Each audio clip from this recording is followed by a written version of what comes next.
বরিশাল শহরে থাইকে যে দেখে নাই 30 গোডাউনের ভিউ হের কপালে জুটবে না কোনো কিছু। হ্যালো এভরিওয়ান, আসসালামু আলাইকুম। কেমন আছেন সবাই? আলহামদুলিল্লাহ মুই ভালো আছি। 30 গোডাউন ঢোকার সময় না হে সামনে বাজবে এই বটগাছটা।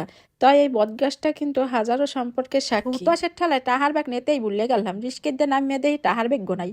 এরপর কি করবো, যাই হোক বিকাশের দোকানে যাইয়ে টাহা উঠাইয়ে বেড়ারে বাড়া দিয়ে এরপর আইলাম এই ভিতরে। এখানে দিয়ে সব কালারফুল বেলুন উঠতে আছে, চোখ জুড়াইয়া যাইতে আছে, যেদিকে তাকাইতে আছে একদিকে নদী আর একদিকে এই কালারফুল বেলুন গুলো সব মিলাইয়া অসাধারণ লাগতে আল্লে মোর দ্বারে। মোর বইনে বেলুন গো ধরার পরে বেলুনের এই যে মালিক পোলারা আইয়া কয় কি, বেলুন কিনলেও যে কয়টা দেওয়া লাগবে আর যদি ছবি তুলেন হলেও সেই কয়টা দেওয়া লাগবে।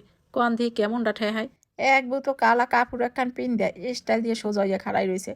ছবি 10টা তুলছে, একটাও বুট পছন্দ হয় না। কালা কাপড় পিন দেয় যদি চাই দলা ছবি হেইয়া কেমনে হয় কন দিয়ে। এখানে আইলে তামসা দেখতে দেখতে পেরে ব্যথা উঠে যায়। সামনে আরো কত তামসা আছে লন দেখবে না। এই কাকির ঝালমুড়ি বেছে এই সংসার চলে। মোরা 30 গোডাউন আইলে এই কাকির ঝালমুড়ি খাই। এদিকে আবার কসমেটিকের দোকানে জামাই লোকে বউ ভরতে আছে কান্দাকাটি, কি জানি কিনবে জামাই দেয় না কিনে। আরে ভাই 5টা না 10টা না একটা বউ যা চাই কিনে দেন, ওইরকম কান্দাইয়েন না, কি মায়া লাগে দেখলে। ওই বেডার জায়গায় মরি হইলে ঠেললে নদীতে হালাই দিতাম। পকেটে টাহা আছে না না আছে হেয়াও তো একটু দেখা লাগে, খালি চাইলেই তো রয় না বেডা গোদারে। তামসা ওদিক দিয়ে দেখতে দেখতে আই যে নদীর পাশে একটু দাঁড়াইলাম, পানিগুলো এককালে নীরব নিস্তব্ধ। ওদিকে চাইছি পর দেই এই খালাই দিই আবার জামা কাপড় খুলে, ও খোদা হে আর কি লিখ। ভালো হরে বিষয়টা বোঝার লেগে যখন চাইলাম তখন দেখলাম এই উপরের জামাটা খুলছে ছবি তোলার ফেরনে। আরে কপাল রে, ওরে ছবিতেই খাইলো দুনিয়া। এদিকে আবার এক আপায় একটা হুন্ডো লইছে চালাইতে, জামাইরে আবার দেশে ক্যামেরা ধরাইয়ে ভিডিও করার ফেরনে।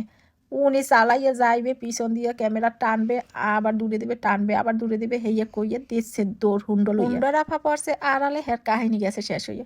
নতুন কাহিনী আইছে সামনে। এই আফায় আর ভাইয়ে হ্যাগো বাড়ি নেই জায়গা।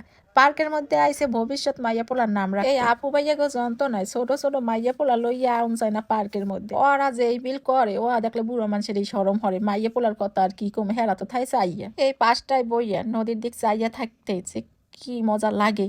হ্যাঁ যে বইছে হে বোঝে, মোর দ্বারে তো এক্সের বার লাগে। মোর বোনটা কি কমটাং করেছে কন, হ্যার কি খাওয়া লাগে এই হাওয়াই মিডে এককাল মিশে মিশে একটা খাওন দেখায় কত বড় একটা ফুলনিয়া জিনিস মহে দিলে নাই, খালি একটু লাগে মিডা মিডা। এখানে মোরা যত ফিরে আইছি হাওয়াই মিডা কিন্তু মিস হয় না মগুদার। এই জায়গায় সবচাইতে আকর্ষণীয় জিনিস হয়েছে এইটাই, এই দোতলার উপরে বইয়া যদি নদীটা উপভোগ করতে পারতাম তাই পরান্ডায় শান্তি লাগবে।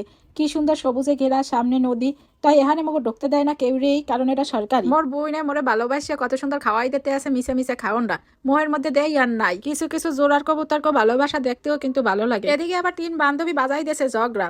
মোরা আবার হুন্নে একটু খাড়াইলাম, সব কথা শোনার পরে বুঝলাম এর মধ্যে আছে অনেক খটকা। এসব জায়গায় আইলে বিভিন্ন ধরনের মানুষের আলাদা আলাদা কিসা কাহিনী শোনা যায় এবং দেখা যায়। তাই মানুষেরা কি হলে হেয়ার দিকে চাইয়ে না থাকিয়া নিজের মতো যতটুকু সময় এখানে থাকি